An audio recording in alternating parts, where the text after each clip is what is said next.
Bismillahirrahmanirrahim. Assalamualaikum warahmatullahi wabarakatuh. Alhamdulillah. Wassalatu wassalamu ala Rasulillah wa ala alihi wa sahbihi wa man walah. Amma ba'du. Ikhwah sekalian dimuliakan oleh Allah Subhanahu wa taala. Pertama-tama marilah kita manjatkan puji syukur kehadirat Allah Subhanahu wa taala yang pada hari ini, di pagi hari ini, kita masih mendapatkan nikmatnya dan merasakan curahan karunia Allah Subhanahu wa ta'ala. Kita mohon kepada Allah Azza wa Jal, semoga Allah Jalla wa Ala menjadikan kita hambanya yang senantiasa mensyukuri nikmat-nikmatnya. Amin. Pada kesempatan di pagi hari ini, kita akan masuk kembali kepada pelajaran kita dari pembahasan kitab tafsir Kalimat Tauhid, yaitu pada pertemuan yang kedua. Sebelum kita masuk kepada pembahasan yang selanjutnya, pada pertemuan kita yang lalu kita telah mengetahui dari keterangan penulis tentang julukan-julukan bagi kalimat la ilaha illallah serta makna-maknanya. Dan di pagi hari ini kita akan masuk kepada keterangan penulis yang lainnya, di mana selanjutnya beliau berkata pada cetakan yang saya pegang, yaitu cetakan yang ada syarah dari Syekh Shalih Fauzan hafizahullah. Itu berada pada halaman yang ke-133. Penulis berkata, "Qala wa hiya allati ja'alaha Ibrahim alaihi salam baqiyatan fi aqibihi la'allahum yarji'un." Penulis masih berbicara tentang hakikat dari kalimat la ilaha illallah ini. Bahwa di antara hal-hal yang berkaitan dengan kalimat la ilaha illallah, selain yang telah disebutkan, bahwa kalimat la ilaha illallah ini dialah yang dijadikan oleh Ibrahim alaihissalam tetap tinggal pada anak keturunannya agar mereka kembali. Ini berdasarkan firman Allah Subhanahu wa taala yang terdapat dalam Al-Qur'an, di mana Allah Jalla wa Ala mengatakan waja'alaha kalimatan baqiyatan fi aqibihi la'allahum yarji'un. Dan Ibrahim menjadikan kalimat la ilaha illallah ini sebagai kalimat yang tetap tinggal pada anak keturunannya agar mereka kembali. Maksudnya bahwa Ibrahim alaihissalam berwasiat kepada anak keturunannya dengan wasiat ini. Ini kalau kita artikan bahwa yang menjadikannya adalah Ibrahim. Namun ada tafsir lain yang mengatakan bahwa yang menjadikannya adalah Allah Azza wa Jalla. Dan tentunya baik tafsir yang pertama ataupun yang kedua, hakikat yang sesungguhnya bahwa yang menjadikannya itu adalah Allah Jalla wa Ala. Adapun Ibrahim, dia hanya berdoa dan meminta kepada Allah agar kalimat la ilaha illallah ini tetap tinggal pada anak keturunannya. Yaitu pada doa Ibrahim yang ada dalam Al-Quran, di mana Allah Jalla wa Ala mengatakan, "Awassa biha Ibrahimu banihi wa Ya'qub, ya baniya inna Allah astafa lakumud din fala tamutunna illa wa antum muslimun." Dan Ibrahim berikut juga Ya'qub, keduanya sama-sama berwasiat kepada anak keturunannya. Ya'qub sendiri juga keturunan Ibrahim. Apa wasiat mereka kepada anak keturunannya? Innallaha astafa lakumuddin. Sesungguhnya Allah Ta'ala telah pilihkan bagi kalian agama. Fala tamutunna illa wa antum muslimun.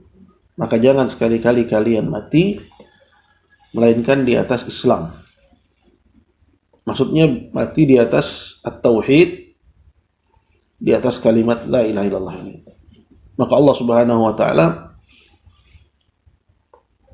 menjadikan kalimat ini sebagai kalimat yang masyhur, kalimat yang populer pada anak keturunan Ibrahim alaihissalam. Sehingga bagaimana yang kita ketahui, Allah Jalla wa'ala menjadikan pada anak keturunan Ibrahim nabi-nabi dan para rasul. Kemudian yang dimaksud dengan firman Allah Jalla wa'ala la'allahum yarji'un, agar mereka kembali. Diterangkan oleh para ulama tafsir bahwa kalimat ini tidak hilang sama sekali pada anak keturunan Ibrahim. Artinya, sekalipun kekufuran itu merebak hingga menimpa mayoritas dari anak keturunannya, akan tetap ada atau akan selalu ada orang-orang dari anak keturunan Ibrahim yang tetap berpegang dengan kalimat tauhid dan kalimat la ilaha illallah. Nah, ini diantara keutamaan lain dari kalimat la ilaha illallah, bahwa dia merupakan kalimat yang diwasiatkan oleh para nabi Ibrahim dan juga anak keturunannya kepada anak-anak cucu mereka. Kemudian kita akan masuk kepada penjelasan yang berikutnya. Lalu berkata penulis, qala wa laysa al-muradu qauluha bil lisani ma'al jahli bi ma'naha. Dan bukan yang dimaukan, bukan yang diinginkan darinya. Maksudnya dari kalimat tauhid, kalimat la ilaha illallah ini, hanya pengucapan lisan saja. Ma'al jahli bi ma'naha, sedangkan orang tersebut jahil atau tidak tahu akan makna dari kalimat ini.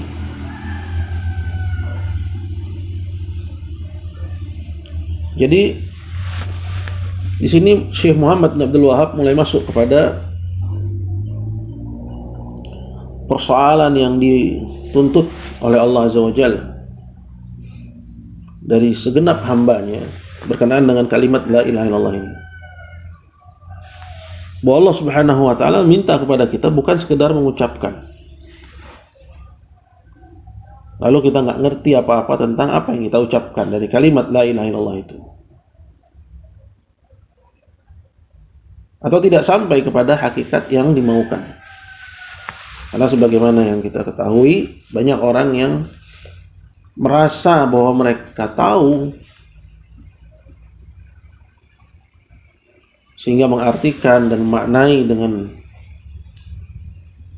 makna-makna yang mereka pahami akan arti dari la ilaha illallah ini, sedangkan apa yang mereka ketahui itu bukan merupakan makna yang dimaukan oleh Allah Azza wa Jalla, dan bukan yang dimaukan dari kalimat tauhid tersebut.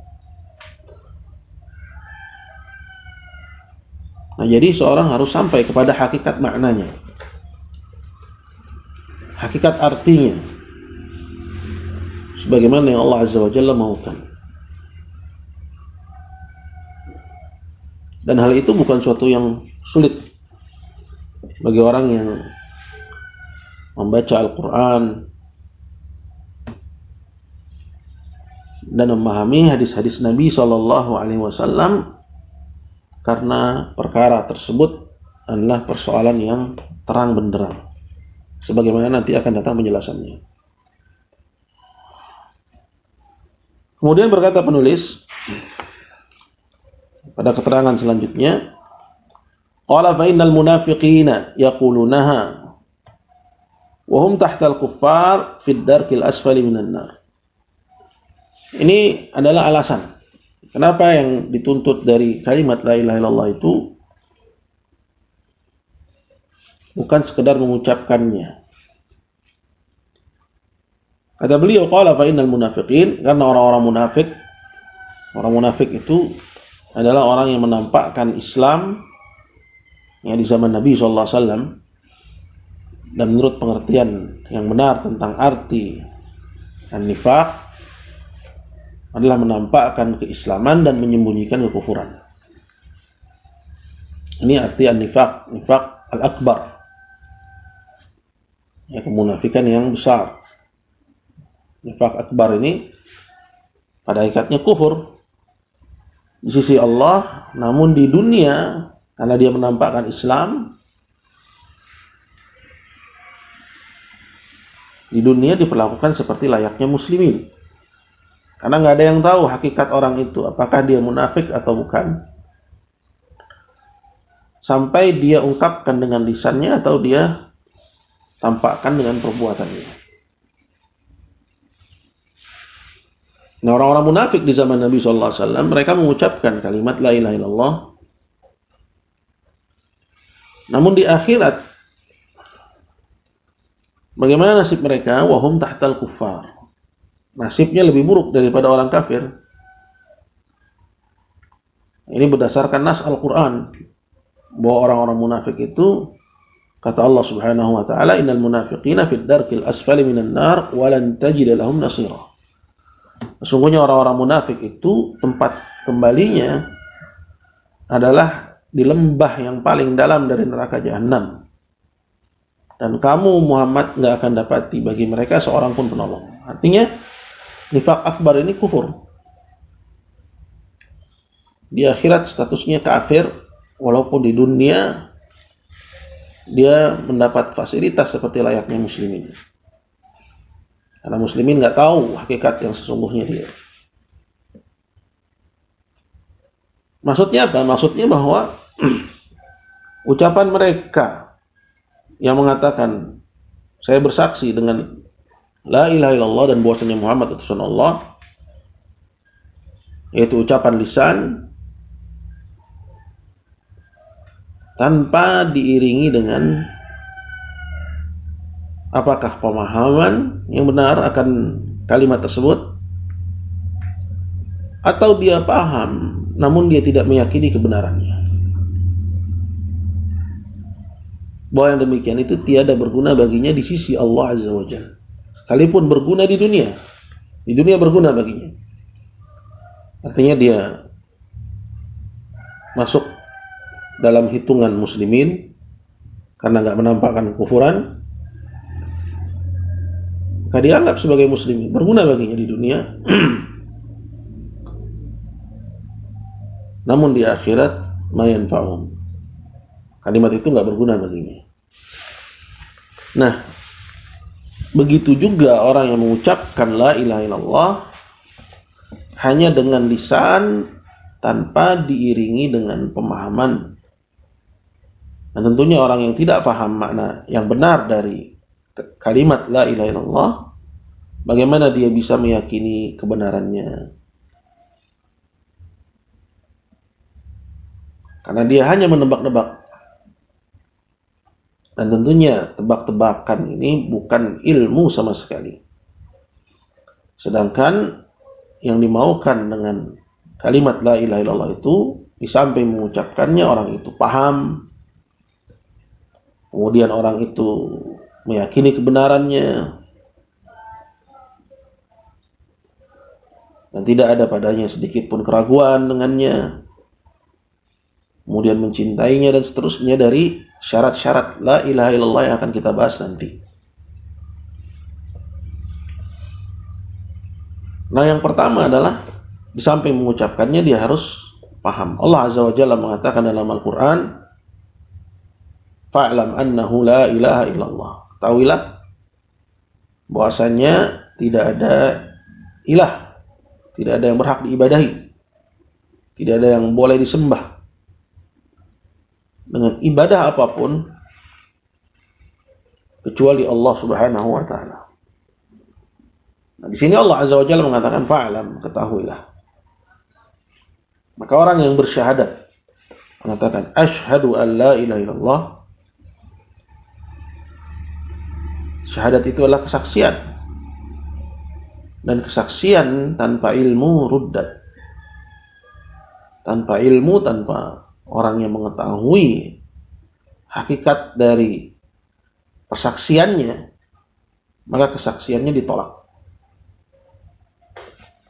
Maka ini hal yang lumrah sebenarnya, di mana kesaksian itu harus diiringi dengan pengetahuan. Kembali kepada persoalan, jadi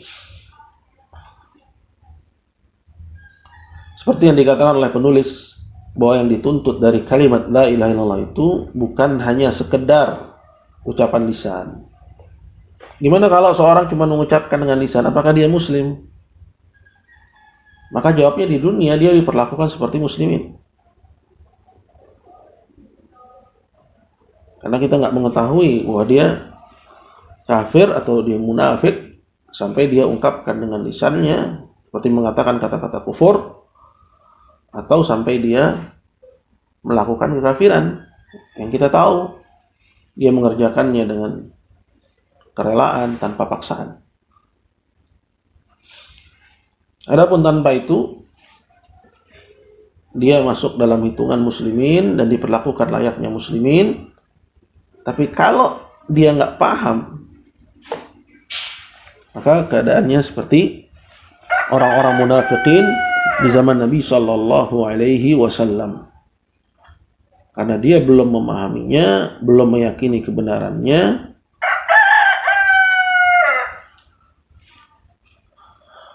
sehingga syahadatnya ruddat, sehingga syahadat dan kesaksiannya itu ditolak. Ya, jadi harus disertai dengan pemahaman. Kemudian beliau berkata selanjutnya, masih berbicara tentang orang-orang munafik ini. Ma kaunihim yusalluna wa yatasaddaqun.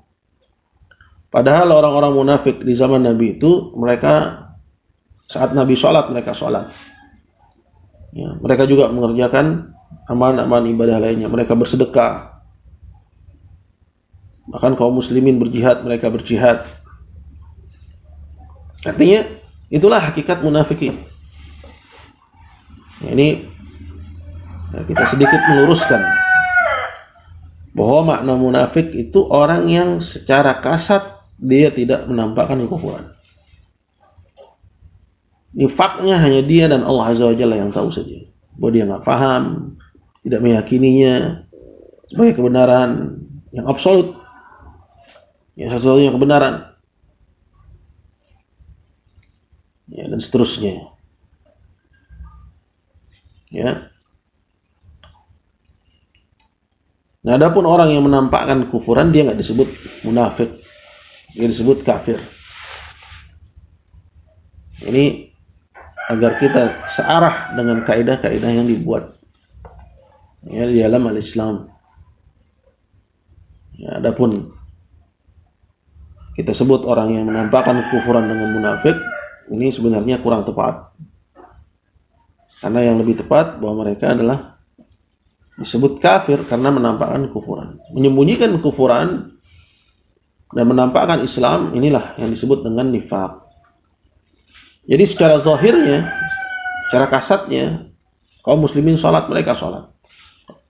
Mereka mengeluarkan sedekahnya. Kaum muslimin kurban, mereka kurban. Bahkan mereka jihad. Namun, apakah itu semua berguna? Tidak berguna. Tidak berguna. Salatnya, puasanya, zakatnya, dan seterusnya dari ibadah-ibadahnya, termasuk la ilaha illallahnya, nggak berguna.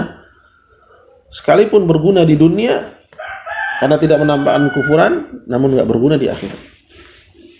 Tidak berguna di akhirat. Ini persoalan yang ya, disepakati bahwa orang-orang munafikin ya di akhirat mereka kekal di neraka Jahannam. Selanjutnya beliau mengatakan, qala walakinnal muradu qauluha. Namun yang dituntut dari kalimat ini adalah mengucapkannya yang disertai dengan pengenalan akan maknanya dengan hati, wa mahabbatuha, dan mencintainya.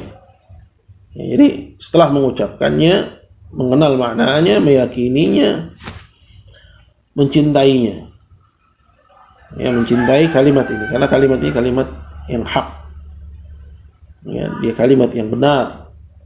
Dakwah para rasul semuanya dari semenjak Nuh sampai Muhammad SAW, semuanya mengajak kaumnya kepada kalimat ini. Ya, orang-orang saleh memperjuangkannya. Ya, mengeluarkan harta untuknya. Ya, dan berjihad untuk penegakan kalimat ini. Wa mahabbatuha, dan mencintainya, wa mahabbatu ahliha, dan mencintai sesama pemeluknya. Itu mencintai siapa aja yang menampakkan diri bahwa dia muslim, bahwa dia saudara kita. Ya, enggak ada sekat ormas, sekat ya partai atau sekat negara atau warga negara, kesukuan dan seterusnya. Bahwa kita semua disatukan oleh Allah Azza wa Jalla dan dipersaudarakan oleh Allah Azza wa Jalla dengan kalimat ini. Jadi ini dasar kecintaan. Itu kepada orang, ya, kesetiaan kepada seseorang hanya disebabkan karena dia adalah ahli dari la ilaha illallah. Dia muslim, saudara kita. Konsekuensinya qala bughdu man khalafaha wa mu'adatuhu, serta membenci orang yang menyelisihi kalimat ini. Orang yang tidak mau mengucapkannya, mereka kafir.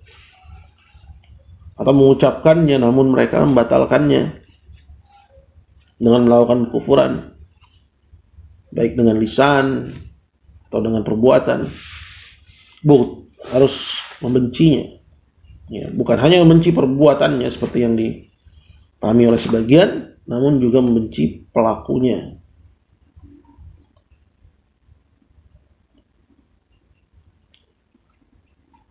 Wa mu'adatuhu, dan juga memusuhinya. Ya, jadi menjadikan mereka sebagai musuh. Ya, sebagaimana yang disebutkan oleh penulis juga dalam kitab yang lain. Ya, dalam Asluddinil Islam wa qaidatuhu, pokok agama Islam dan kaidahnya. Ya, di situ beliau mengatakan Asluddinil Islam wa qaidatuhu amran. Pokok agama Islam dan kaidahnya ada dua macam. Yang pertama adalah al-amru bi ibadatillahi ta'ala wahdah la syarikalah. Pokok yang pertama adalah ya, perintah untuk beribadah kepada Allah semata, tidak ada sekutu baginya, wa tahrid ala dzalik, dan senantiasa ya menggembar-gemborkan hal ini dan membangkitkan semangat kepadanya. Itu pada persoalan tauhid wal muwalatu fihi, dan membangun loyalitas di atasnya, di atas tauhid, wa takfiru man tarakah, dan mengkafirkan orang yang meninggalkan kalimat la ilaha illallah. Kemudian yang kedua, pokok yang kedua, al-indhar 'ani syirk, memperingatkan manusia untuk meninggalkan kesyirikan dalam peribadahan kepada Allah, wa taghlid fi dzalik, dan tegas dalam persoalan ini, wal mu'adatu fih, dan membangun permusuhan di atasnya ya kepada orang yang meninggalkan kalimat la ilaha illallah, wa takfiru man fa'alah, dan mengkafirkan orang yang mengerjakan kesyirikan. Jadi ini konsekuensinya. Bahwa dituntut dari kalimat la ilaha illallah bukan sekedar mengucapkannya. Jadi siapa yang disebut muslim? Disebut muslim adalah man qala la ilaha illallah. Siapa aja yang mengucapkan la ilaha illallah. Ya, wa fahima ma'naha, dan memahami maknanya. Wa amila bi muqtadaha, dan mengamalkan kandungannya. Walam ya'ti binaqidin min nawaqidhiha, dan dia tidak mendatangkan atau mengerjakan salah satu dari pembatal-pembatalnya. Maka dia adalah muslim, ya, bukan orang yang hanya mengucapkannya. Kemarin sudah kita bahas dari perkataannya Syekh Shalih Fauzan, bukan orang yang sekedar mengucapkannya namun tidak memahaminya, ya, atau memahaminya namun nggak mau mengucapkannya, atau dia, ya, mengucapkannya lalu dia mendatangkan pembatal-pembatalnya. Jadi ini yang ingin kita sampaikan di kesempatan pada pagi hari ini. Insyaallah di pertemuan kita yang ketiga kita akan ambil pelajaran untuk kelanjutan dari pembahasan ini, di mana penulis membahas tentang syurutul la ilaha illallah, syarat-syarat la ilaha illallah yang keseluruhannya ada 8. Ada 8 syarat. Wassallallahu ala sayyidina Muhammadin wa ala alihi wa sahbihi wasallam, walhamdulillahi rabbil alamin, wa jazakallahu khairan.